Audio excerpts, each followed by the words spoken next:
The other day I was in our van watching SpongeBob SquarePants, eating Pop-Tarts, and feeding my Furby like I always do. Such a good Furby. Oh wait, maybe that was just my cat. That's besides the point though. All that 1990s nostalgia got me thinking, what would van life be like back in the 90s before #van life was a thing? Was it even possible? I mean, they didn't even have Wi-Fi. Well, I wanted to find out, so I did what any logical person would do, and I teleported our van, cat, and selves back to the 1990s. So I know you might have a lot of questions. Let us explain. For the next 24 hours, we're gonna be living van life like it's the 1990s. So that means we have a few rules that we need to follow. Rule number 1, we're allowed no internet, no Wi-Fi, no nothing. There actually wasn't Wi-Fi until 2003, so bye-bye Wi-Fi.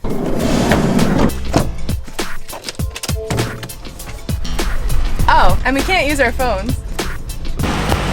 Alright, so where we are right now, we are just outside of Moab, and we have to get to Salt Lake City by tomorrow morning. And that, I believe, is about a 4-hour, 3.5-hour drive. And all we have to get us there Is this thing. It's called a map. What's a map? Don't you normally just put it on your iPhone and it tells you where to go? Luckily, we could also rely on the kindness of strangers to help us get around. Oh, let's ask these people. Do you guys know how to get to Salt Lake City? Don't talk to them. I think they live in that thing. No. We don't know. Well, thanks guys. Okay, all jokes aside, I actually have to figure out where we are going now. As Jay taught me, his co-pilot, how to read a map, we had a lot of confidence that we'd get there with absolutely no problems. Are you paying attention? No, I am paying attention. 156, we're gonna turn right. That's where we're staying this evening. Hopefully. We can find it. Apples were around in the 90s, right? Apples existed. Yeah. I think so. We also had a few spots we had to hit on the way to Salt Lake City, so it was time to get going. So typically when we drive, we listen to an Audible book, we listen to Spotify, but those things weren't around in the 90s, so I figured I would become an Audible book and read a classic. Oh. God. Elizabeth, Gale, and Double Trouble.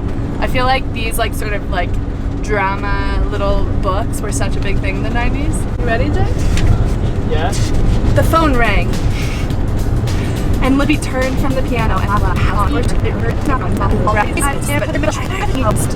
loud buzz. That was in the book. I added that for dramatic effect. Friar Or a lesson book, and she forced her mind off the scary phone call. that's better. Hey, I like this book. I was born in a cage. Let me explain myself. Sorry guys, I whipped my hair back and forth a little too hard. That song wasn't out until the 2000s though, so I didn't know that. Didn't know about whipping my hair back and forth. Questions.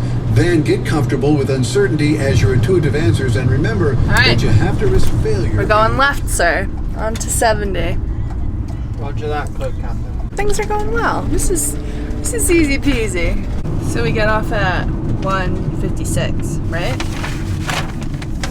I don't know. Yeah, we take 156. We're not lost. We're not lost. We're good. So we got off the wrong exit. It's okay, we just got right back on the highway.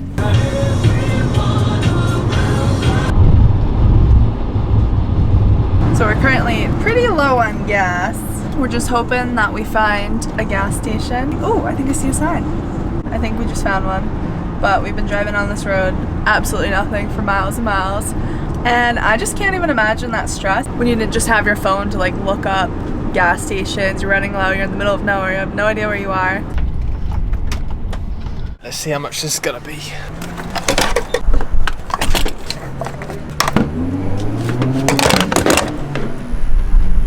Yikes. Time to make some lunch. You want some food? Oh yes. Oh, that's the good stuff. On the menu this afternoon we have mac and cheese sandwich. Jamie invented this. Don't think it was around in the 90s or ever. I'm an innovator. With the soda on. I didn't get a soda though. As the day progressed, we quickly realized just how much we relied on things like Google Maps in our everyday It's lives. definitely weird not having my Google Maps. I rely on that thing for everything, like even like just the way to get out of the car parking lot for you Americans. And like I keep looking to where it would normally be and it's not there. I don't know how far till the next exit. It's actually quite exciting.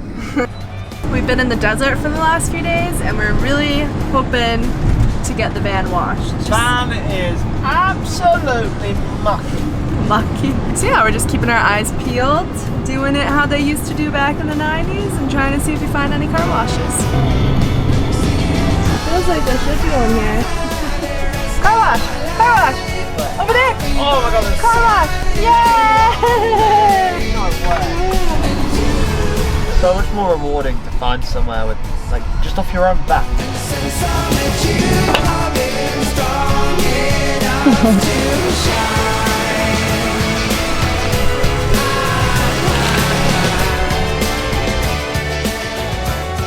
As we drove through the mountains with nothing but the sound of radio static and each other's company, I started noticing the little things that I'd normally miss, like that little bit of snow left on top of the mountain that's left over from winter, and the bright, cold colors that slowly start to emerge just in time for spring. I feel like using our phone 24/7 has almost put us on autopilot. You can just plug in an address and not have to think about the rest of it. And while it was scary to not know for sure if we were going the right way, it was also freeing in a way. You're going the right way. I can confirm. Ugh, you just slotted over. And maybe I'm speaking too soon because we still had one spot we wanted to hit before our final destination. All I know is I felt a sense of tranquility and peace that I hadn't felt in a while. Opera runs in my family. Can you tell? We've now washed the van, but we must wash ourselves. So we're trying to find Planet Fitness. All we've got to go on is a purple and yellow sign. And we feel like there should be a Planet Fitness around here. This is a very built up area with Walmarts. RV stuff. I'm taking this 15 north, right?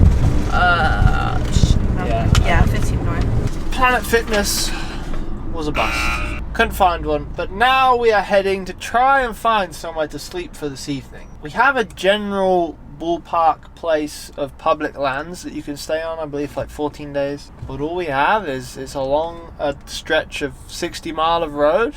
So we just got to try and find a spot. Normally we'll use different apps like iOverlander, Campendium, Harvest Host, things like that to sort of find our way. And it just makes me curious, like how did people must have just only known BLM land, had a book, just kept it.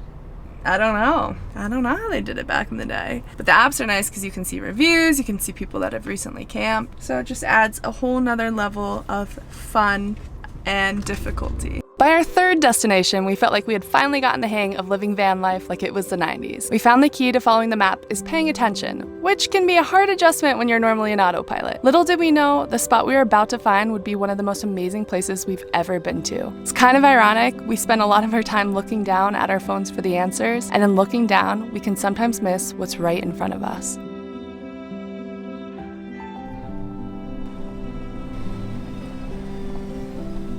Did it! Okay, this is stunning.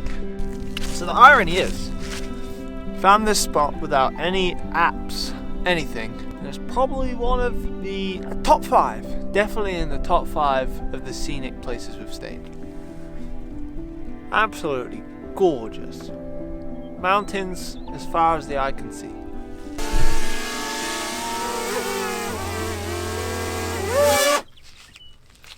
Okay, so I know that there weren't drones in the 1990s, but I had to make an exception to show you guys this spot. And tonight's entertainment is the $2 radio that Kelsey got from Goodwill. Jay and I thought we were going to love this challenge for the nostalgia and discomfort it brought us, but we soon realized it meant so much more to us than just that. Being alone with your thoughts, with no distractions, forces you to focus on being in the moment. Sometimes I think it's important to disconnect so that you can reconnect with everything else around you. Dinner's ready. We got a casserole going. I feel like casserole was very 90s-esque. I've never made a casserole before, but it smells divine. Oh, look at that. Like, woo! Oh gosh. Thank you. Finger included. Who knew casseroles could be so good, eh? I'm enjoying this. It was so easy. You just put it all in the pan, and I actually genuinely enjoyed reading a recipe and like having the physical recipe in front of me more than having my phone, because my phone like closes. I lose track of where I put my phone. My phone has so many things going on and it can get overwhelming. So I think the recipe book might be a keeper. Find a place for that in the van. Jay and I started this out to like see how the 90s would feel, but now I feel like we're gonna make this a Sunday, maybe a Sunday tradition. Yeah. We've had a lot of fun today. So Really fun. we're gonna finish this up and then call it a night. So we'll probably see you guys in the morning.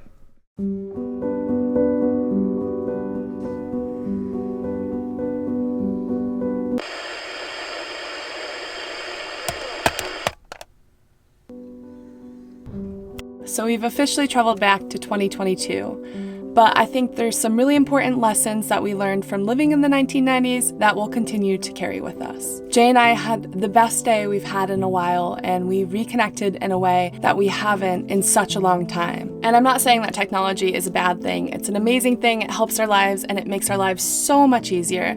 But I just think it's really important to be aware of how it affects us and to not let our phones control us. I think before this challenge, I really did let my phone control me, and it just added so much unnecessary stress to my life. I didn't really realize how much unnecessary stress it added, but I'm grateful that I'm able to kind of take back that control in my life. So I want to challenge you guys to do this challenge. Okay, maybe not the whole thing. You don't have to dress up. You don't have to go crazy, but try going without your phone for the next 24 hours. I promise you'll be surprised by the amount of tranquility and peace and just overall happiness it'll bring you. Yeah, that's all I got. I'll see you guys next Wednesday.